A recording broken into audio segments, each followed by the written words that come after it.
When I was in elementary school, there were no handheld video games or texting. When class got boring, we relied on low-tech distractions, like action figures, or comic books, or believe it or not, bubblegum cards. I still have the stickers from various series kicking around the bottom of my closet. Here's Charlie's Angels, Jaws 2, even Alien. Seems weird that they did cards for an R-rated movie.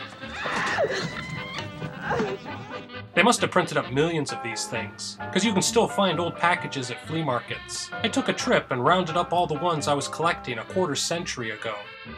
The first cards I ever collected were for Spielberg movies. The 1-2 box office punch of E.T., Raiders of the Lost Ark.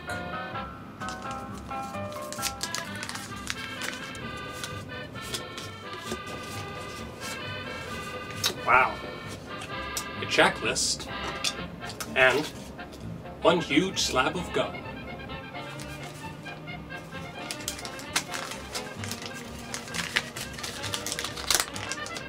Ugh. Gum is completely stuck to the wrapper. Ugh. These cards are from 1982. They're 30 years old. Ugh. Forget it. It's on there. Ugh.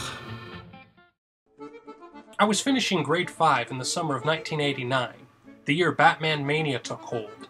Every t-shirt, chip bag, and toy store was ballyhooing the new Batman movie, so of course, there were trading cards.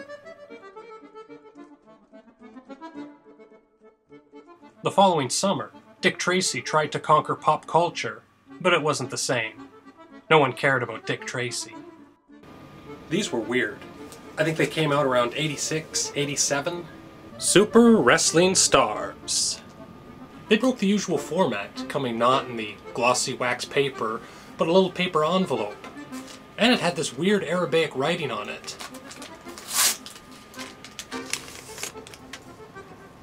The cards were much smaller than the regular trading cards, and they came stuck together. You had to break them apart yourself. They didn't even come with a stick of gum, which was weird, because I later found out the name of the company that made them was called Monty Gum. These are the remnants of a Nightmare on Elm Street series that came out in the late 80s, when Freddy Mania was slashing across the country. They were meant to go into a sticker album, so one picture was divided across 3 or 4 stickers. I don't know what the hell I'm supposed to have here. I used to buy these at the seedy local comic shop, so they don't really fit in with all the others you'd find at the convenience store. As a young man, I was obsessed with horror films.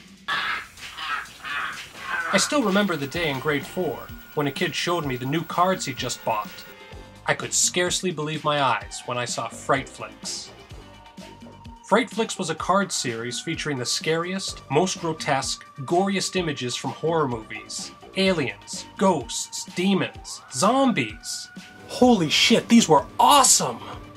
They tried to temper the gruesome images with a humorous caption. They came in 4 different wrappers: Pumpkinhead, Predator, the girl vampire from Fright Night, who was played by Amanda Bearse, who'd find fame playing Marcy Darcy on Married with Children.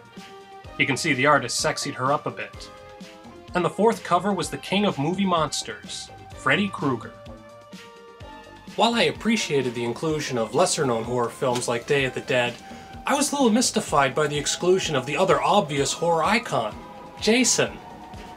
I didn't know back then about the frustrating, boring world of licensing agreements. As well as an awesome picture and a funny caption, on the back of each card was a short horror story or urban legend that had none of the distancing humor of the joke captions. These were written to freak you out. I remember reading these in bed late at night and being legitimately creeped. Now, as you can see, Fright Flicks was put out by 2 different companies, Topps and O-Pee-Chee. This was common. When Topps put out a card series, a near-identical series was handled by O-Pee-Chee in Canada. The main difference was in regards to the sports cards. O-Pee-Chee would have an expanded set, including more Canadian hockey teams, and the packaging would be bilingual. The Topps Fright Flicks were 90 cards and 11 awesome stickers. But in the O-Pee-Chee series, there were no stickers. The stickers were printed, but as puzzle cards. Just a regular card with puzzle pieces on the back you were supposed to combine to make a picture. What a ripoff. The Batman O-Pee-Chee cards were the same. Talk about lame. But no matter, because the final series of cards I collected were so awesome, I never needed any more. Dinosaurs Attack. A takeoff on Mars Attack, Dinosaurs Attack told the pre-Jurassic Park story of a dinosaur invasion on Earth. There was no O-Pee-Chee, it was Topps all the way, so along with your stick of gum, you got a sticker in every pack. And man, these things were vicious. Blood and guts, the likes of which I'd never seen on sale at the corner store. These cards were brutal. It wasn't just adults being ripped to pieces, it was children, even babies. Parents, of course, were disgusted, but the controversy around the cards only made them more desirable. All these years later, I'm puzzled as to why we were so enamored with these cards. Once you looked at them a few times, they were pretty worthless. I mean, you couldn't do anything with them. I think that what attracted us was the concept of ownership. When you're 8 years old, you're lucky if you have $1 to your name. But all of us could scrape up 25 cents for a pack of cards. It felt like you were buying something extravagant. It came in a nice package, you got to unwrap it. Trading cards were our first opportunity to be consumers, to own something we paid for with our own money. It wasn't the cards, it was the act of buying we were collecting.